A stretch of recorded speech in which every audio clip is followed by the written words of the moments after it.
Nano-enabled immunotherapy and cancer. Ladies and gentlemen, it's an honor for us to have André with us. He is a professor, distinguished professor of medicine, chief and division of the Nano-medicines research, director of the California NanoSystems Institute, and director of the UCLA Center for Environmental Impact of Nanotechnology, and he is also the associate editor of ACS in Los Angeles. He is a specialist in the field and has a long experience in the field of nanomedicine. May I ask you for your talk, André? Thank you very much that you have accepted to come. Thank you, Beat, and thanks for the invitation under unusual circumstances. I hope everybody is safe. So I'll be talking about nano-enabled immunotherapy for cancer and the treatment for allergic and autoimmune disease. So I'll just summarize that the significance of what I'll tell you of the two types of studies in my lab is, number one, is impacting the scope of cancer immunotherapy by what we call an endogenous vaccination approach, and that is to enhance the immunotherapy response to checkpoint inhibitors by therapy that turn cold tumors hot, so as to enhance the checkpoint response by what we call chemoimmunotherapy. The other side is tolerogenic immunotherapy for systemic allergic disorders and autoimmune disease, of which is significant is that amongst the pandemic of autoimmune disease and serious allergies, including food allergies, tolerogenic therapy can provide a safe form of therapy. The bottom right-hand side is just to show you that for autoimmunity, actually the annual US cost and the prevalence of this is much higher than cancer. But look at the bottom line, where the research funding for autoimmunity is only 1/10 the amount that we get for cancer. So the basic approach is to use nanoparticle engineering of the immune system, where we custom design nanocarriers to either provide immune stimulation or immune suppression. This can be done by using the nanocarriers to deliver medications or allergens, as I will demonstrate, or you can also use the nanocarriers shape, size, elasticity, surface charge to send signals to the immune system. For instance, I show here one of our studies where we've modified alum as an adjuvant by making it into nanorods, which provides a much stronger immune stimulus. So anyway, the use of the engineered technology allows us then to do immune stimulation through chemoimmunotherapy, and then on the side of autoimmune disease to treat antigen-specific immune suppression by making use of the biology of Tregs. Regulatory T cells, we also say here in California, if 2 Tregs walk into a bar, everybody calms down instantaneously. So first, let me take on the side of the cancer immunotherapy where we use stimulation. The idea here is to turn cold tumors hot so that we can enhance the response of immunomonotherapy by using of combination therapy. And the possibilities of doing this exercise of taking cold tumors to hot is to use vaccines and adjuvant. So what I will show you today is the use of chemotherapy as a form of endogenous vaccination. And that works on the basis that a number of chemotherapeutic agents such as anthracyclines, paclitaxel, mitoxantrone induce a form of cell death other than what chemo normally does, namely apoptosis and necrosis. I'm talking here about the generation of immunogenic cell death by a select few chemo agents, where the induction of the cell death and nuclear disintegration generates an ER stress stimulus that provides calreticulin expression on the surface of the cancer cell that provides an eat me signal to dendritic cells in the immune system. The same cell death response is also accompanied by release of a nuclear protein, HMGB1, as well as a process of autophagy that releases ATP. HMGB1 and ATP provide adjuvant stimuli to the dendritic cell to generate immune responses. The ability of chemo agents to do this can be tested by taking cancer cells, exposing them to the chemo agent. If you vaccinate the animal in one flank and then wait for a few weeks and then inject the live cancer cells in the opposite end, you can actually see the immunogenic response. And that has then looked at the characterization of a long list of chemo agents, some of which are shown here. For instance, oxaliplatin, and then some of the strongest responses being induced by doxorubicin and mitoxantrone. So the first application that I will show you for immunogenic cell death is for pancreatic cancer, where we've developed a nanocarrier system that consists of a nanoparticle that is a hollow mesoporous silica nanoparticle coated with a pegylated lipid bilayer. These nanoparticles allow very, very high loading capacity, and we can produce them in large quantities and large volumes now for preclinical studies. The mesoporous silica nanoparticle, the example that I'm going to show you, is a chemo agent that to date have not been demonstrated yet to play a role in immunogenic death, namely irinotecan, which can be imported across the lipid bilayer at very high loading capacity in these particles. You see the Cryoem with a lipid bilayer and the hollow mesoporous interior. These particles were developed as a liposome simulation technology or liposome lookalike, both with lipid bilayers, but have the advantage in the case of pancreatic cancer of containing much higher drug loading capacity, a stable lipid bilayer which is less leaky. So the circulatory half-life of these particles are longer, and their stability also allows much higher biodistribution to the pancreas tumor site and drug delivery. On the bottom left-hand side, I show you, we use a pancreatic cancer model, orthotopic implant of the pancreatic cancer of the tumor cells in the pancreas. The performance of PK studies demonstrate that compared to the liposome, to, for instance, Onavid, which delivers irinotecan, the silicosome performs much stronger in terms of drug delivery. The primary tumor grows and it metastases occurs. In the treatment of free irinotecan, very little impact on this very rigorous tumor. The irinotecan silicosome reduces the metastases somewhat, but you still see considerable amount of tumor. With the irinotecan, all the metastases are gone and there is essentially no primary tumor left.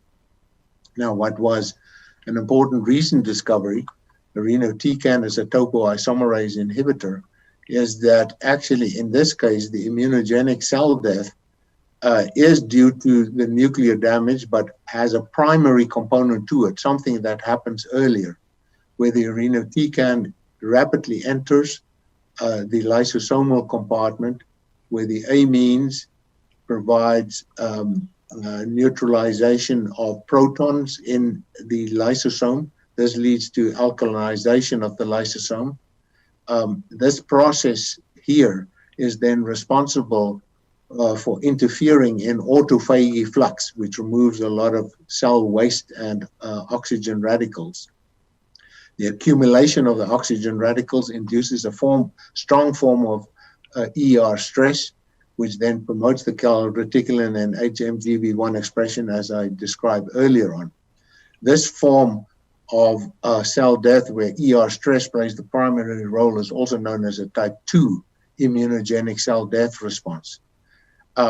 Importantly, the immunogenic cell death response will generate the hot TME, but an important discovery was that autophagy also has a sensor system which activates a cell pathway, the NF-kappa B pathway, that expresses PD-L1 as a checkpoint that then interferes in the immunogenic cell death response. So how does this fare in the orthotopic model? Well, in addition then to the tumor cell death, we also see quite effective induction of calreticulin expression. So there is immunogenic cell death that occurs with a silicosome, but not with a free irinotecan. On the side of immunity, a whole series of events that take place, but there is generation of CD8 cytotoxic T cells, and also a highly significant increase in the ratio of cytotoxic to regulatory T cells by the irinotecan silicosome compared to free irinotecan. Also noteworthy, the new data also shows that there is effective induction of PD-L1, and therefore a study was undertaken where we used the silicosome together with anti-PD-1 antibodies. And in the survival study, the Kaplan-Meier plot shows that compared to the saline anti-PD-1 or the free irinotecan, we do see response improvement if we use the silicosome alone. But if we use the silicosome in combination with anti-PD-1 therapy, a highly significant increase in animal survival in the study. The second example to the use of the immunogenic cell death is the studies that we do on triple-negative breast cancer, which requires combination therapy with a system of liposomal carriers that we have developed to deliver dual drug delivery. And this is necessary because here, an ICD stimulus with the activation of the cytotoxic T cells produces interferon gamma, which has a negative effect of the newly generated immune response. Interferon gamma is responsible for IDO expression, indoleamine 2D3 deoxygenase, which generates Tregs that interfere. Interferon gamma also activates the JAK-STAT pathway, which in cancer cells induce PD-L1 expression. So there's also a contribution of immune interference by PD-1. Here, the approach is to combine stimuli where we use the ICD stimulus plus interference or small molecule inhibitors in the IDO and PD-L1 pathway. And I show you one type of liposome that have been developed where we use chemo agents, plus we put an inhibitor of IDO, also known as indoximod, into the lipid bilayer. And of course, all of this needs to also take into consideration that in addition to cold tumors that you want to turn hot, in these environments, even after you turn the tumor hot, some of the T cells are excluded from the immune environment by a sequestration process. So the liposome was designed then first by using a prodrug design to convert indoximod into a cholesterol prodrug by an esterification process. The prodrug could be placed into the liposomal lipid bilayer, which requires the product has a cation, put a negatively charged cholesterol hemisuccinate into the liposomal membrane. The mitoxantron, which I will use as an example here, is remotely imported by using citric acid. Here you can see the Cryoem of the liposomes, where the drug precipitate is that almost smiley face that you see inside the liposome. If you study the PK of delivery in a breast cancer model, both the single mitoxantron as well as a dual delivery particle quite effectively increases the pharmacokinetics, as for instance demonstrated here by the half-life as well as the area under the curve for the liposome. Performance of animal studies on triple-negative breast cancer models, where we use orthotopic implant with tumor growth and metastases, In both the 4T1 and the EMT6 model, mitoxantrone liposome is quite effective for shrinking the tumor and inducing an immune response, and the response was further effectively enhanced by a dual delivery liposome that also interferes in the IDO pathway. The response is accompanied by a highly significant increase in calreticulin expression, so there is an immunogenic response, stronger for the dual delivery versus the mono delivery liposome. But a big surprise was when we looked at the immunogenic event. Instead of what I showed you with irinotecan, CD8 T cells are dramatically decreased by the two liposomes. And that required exploration to look at the form of cell death. Cell death, like for cytotoxic T cells, there is still deposition of perforin, that's the staining in green, in these tumor sites. But if you go into tumor site where you do a triple color staining with its cell nuclei, the CD8 T cells and the perforin, you will see that treatment with the liposome leads to disappearance of the CD8 T cells, and yet there is deposition of perforin. Where does the perforin come from? Well, another cell type that produces perforin is NK cells, and in a triple stain with perforin and NK cells, the treatment with the liposome induces in red the NK cell appearance, highly statistically significant, with the deposition of the perforin and cell killing. So in this part of the talk, I'm saying that in terms of the heterogeneous landscapes, now we have interesting that we have mitoxantrone that induces an NK event. I've shown you irinotecan and pancreas cancers that can induce CD8, a CTL event by a type 2 response. And then for the triple negative breast cancer, if you use doxorubicin, look what happens. Doxorubicin effectively induces, this is staining for CD8 T cells, a highly effective increase in CD8 T cell expression, but which is excluded in the margin of the tumor. Mitoxantrone, disappearance of CD8 T cells, only a few sitting in the margin, but infiltrated by NK cells. So in order to dynamically design the therapy, we're looking at combinations then of different ICD stimuli, immune escape inhibitors, IDO1, PD-L1, other checkpoint pathways, and then also intervention in T cell exclusion pathways, which I will not have time to talk about. The other end of the story is to use nanoparticles for immune suppression. And the model that I'll describe to you comes from studies on the liver, where if you transplant a kidney, you have to use a lot of immune suppression. If you transplant a kidney and a liver, very little immune suppression is needed because the liver itself is an immune privileged organ, which protects against food allergens, pathogens, by a series of locally expressed antigen-presenting cells that specializes in immune suppression. And it does so by inducing from these antigen-presenting cells regulatory T cells that can go to site of pathology. So we use this platform for the treatment of serious allergic disorders and autoimmune disease.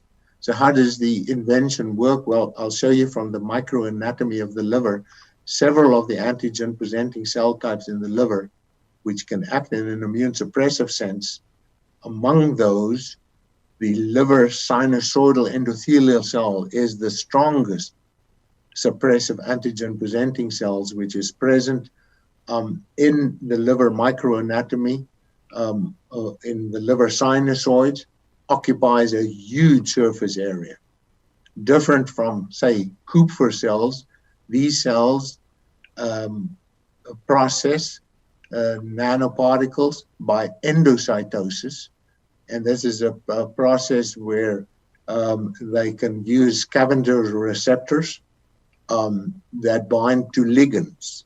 And I show you two ligands, ApoB and mannan, and the scavenger receptor stabilin, and you can see the stabilin being expressed exactly in that sinusoidal fashion. If you engage the stabilin with a surface receptor, the antigen is presented by the liver endothelial cell to CD4 T cells of a specific type that induces TGF-beta, and this generates the regulatory T cells. So the prototype carrier design is to use a PLGA polymer design, which is a facile synthesis process. It's very scalable. We can use microfluidics to make it in large quantities.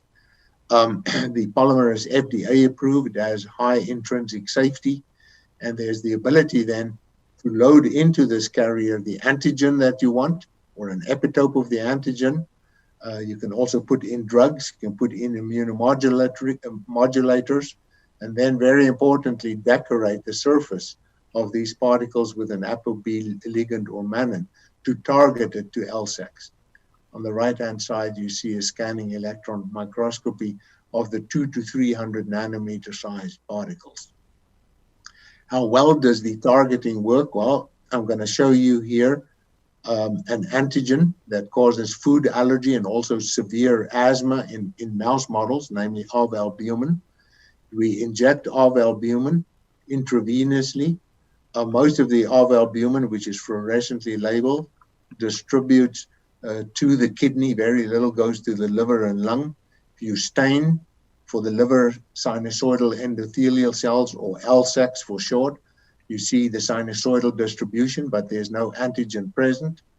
If you put the albumin in a nanoparticle that is with ligands on, the majority, more than 90%, goes into the liver and redistributes in the liver with staining overlap with the LSACs. So you do get effective liver targeting.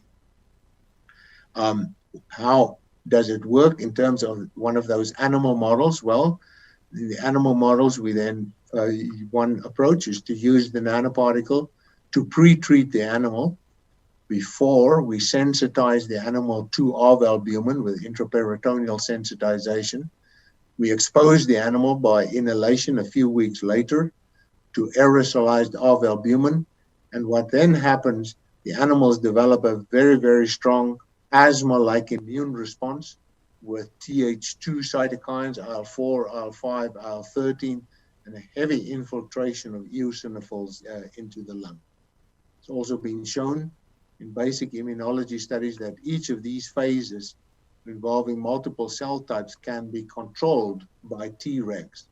Okay, so what happens if we expose animals to OVA and we pre-treat them? This slide here shows the eosinophilic inflammation in the lung. Oversensitized and challenged animals develop a very strong eosinophil response. If you treat it with a nanoparticle that contains albumin only, there's no change, still a strong eosinophilic response.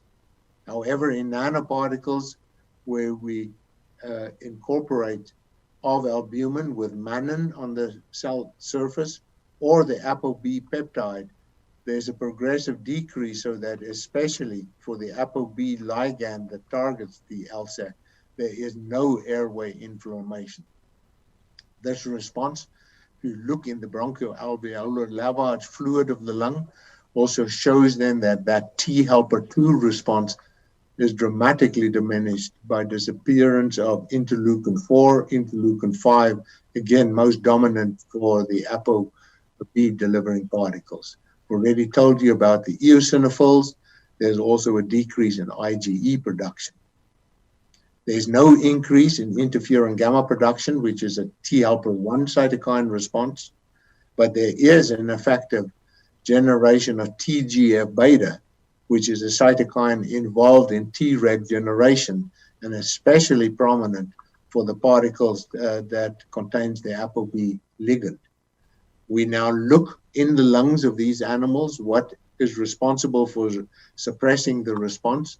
By staining for the regulatory T cells, you will be able to see from this immunohistology stain a progressive increase in the amount of Tregs that is present in the lung, again, most prominent for the animals that contains the stabilin ligand on the particle surface. So what I've basically shown you then is the ability to then use the natural tolerogenic effects of the liver to inject particles that target the liver presented by LSACs for generation of a T cell response that favors production of regulatory T cells which go to the site of pathology to suppress the immune event. We can also do the same experiment where the tolerogenic nanoparticles are delivered post-treatment. That means after you sensitize the animals, you deliver the particles. And again, if we follow the allergic airway inflammation, the strong eosinophilic inflammation that develops in the lung can be reduced on post-treatment of albumin nanoparticles, which is especially prominent if you put surface ligands on, and total disappearance of the response in case of nanoparticles that's decorated with ApoB. I'll just say that in these animals, the IgE response does not disappear because once B cell class switching has taken place, you cannot easily switch it off. Of albumin is immunogenic by virtue of different T cell epitopes that is presented in the one case, an OT2 peptide is presented by MHC2. That's the type of MHC complex that generates regulatory T cells. Cytotoxic T cells are activated by OT1 peptide. So we also made a series of particles then that incorporates OT2, OT1, and of albumin. And using in the pre-treatment model, we could show that the MHC2 OT2 peptide is as effective as the whole of albumin in suppressing the eosinophil response, and even better than the of albumin in suppressing the IgE response. So the technology can therefore also be practiced by using epitopes to suppress the disease event. Finally, I'm also going to show you that if you use the same of albumin in an animal model where you sensitize by injecting it intraperitoneally and then challenging, that you can induce an anaphylaxis response, where there's a drop in body temperature, the animals develop a shock-like state, there's huge mast cell release that is pre-stages this, and in a pre-treatment model with both the OVA or the OT2 peptide, we can suppress the anaphylaxis response, but not with OT1. As for the asthma response or the allergic airway response, the response is suppressed by TGF-beta that generates regulatory T cells. Okay, so I'm going to conclude there to say then that for suppression, we've developed a tolerogenic nanoparticle system that makes use of the natural tolerogenic effects of the liver to provide a generation of regulatory T cells. There are also other technologies, for instance, Selecta Pharmaceuticals, who generated a nanoparticle delivering rapamycin plus your antigen. They do not select for a specific type of antigen-presenting cells, but the pharma agent locks the antigen-presenting cells into a tolerogenic state, so that there is generation of FOXP3. Of course, all studies require an excellent team, and so I want to acknowledge my junior faculty, Wan Meng, Chan Jia, our postdoctoral fellows, our staff scientists, and our students in their contribution to the work, as well as my colleagues in the UCLA multidisciplinary pancreas cancer team. Finally, this work is all done in the California NanoSystems Institute, where as the research director, we have an amazing team where we aim at doing basic discovery into translational research and commercialization with a view to leverage investment by revenue generation. And we also have our own incubator on the UCLA campus, in which there's 35 companies incubating. And then through the team science efforts that we are able to generate a steady stream of federal income where we are very successful in proposal and submission. Thank you very much. I'll be happy to take questions. Thank you very much for this nice talk. And we have not many questions. One of the questions was regarding the targeting in the combination therapy. How would you specify the field of targeting regarding dying only cancer cells? Okay, you're talking about the not the liver targeting platform that I spoke about, but you're talking about in the immunotherapy of cancer studies. Does targeting of cancer cells is that successful? Well, as you know, it's a complicated area of study in the sense that targeting should make a lot of sense for cancer. But the problem is that targeting only comes into play once the nanoparticle has effectively entered the cancer site. And the ability to do so by targeting design of nanoparticles, various successes have been demonstrated. But there is, at the moment, no clear one cancer that I can think of where the exclusive use of a targeting ligand has provided the sole basis of a successful outcome. What is important is to get those particles or carriers into the cancer site. And in that area, there's another very controversial area of the so-called enhanced permeability and retention effect that apply. I will just say briefly that at least in the case of the triple negative breast cancer, it would seem from recent publications that the major pathway for entry is a transcytosis process rather than a leaky blood vessel process.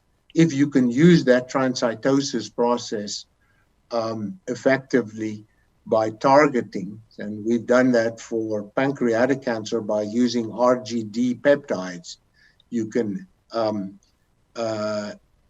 enhance the transcytosis import of the silicosome nanoparticles into the pancreas cancer site. But I would also hasten to tell you that we can do that with RGD peptides not attached to the particle surface as well, almost as effective as attaching it to the particle surface, because the mechanisms of transcytosis entry only requires opening the gate and the particle will go through. You do not necessarily, in that case, need to have the ligand on the particle surface.